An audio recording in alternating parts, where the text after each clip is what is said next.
гвардеец-преображенец. Мы — стальной щит государя, рожденный в потешных полках.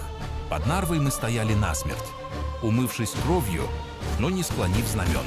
Преображенский полк, первый в строю, первый в бою. Гренадер, когда пули бессильны, в дело идем мы. Гренада в руке, фитиль зажжен, сердце — кремень. Один наш бросок сокрушает стены и сеет ужас. Мы — ярость русского штурма, Петровский драгун. Нам одинаково привычны и свист сабли в седле, и грохот фузеи в пешем строю. Универсальные воины Петра. Мы летим быстрее ветра, чтобы настичь врага там, где он не ждет. Бомбардир. Война — это наука, а пушка — наш главный аргумент. Порох, расчет и каленая медь.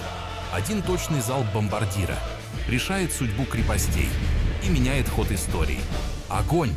Матрос Петровского флота, Россия обрела крылья в парусах. Мы променяли твердую землю на зыбкую палубу и абордажный топор. Балтика покорится сильным. Наш флот рожден, чтобы побеждать на море.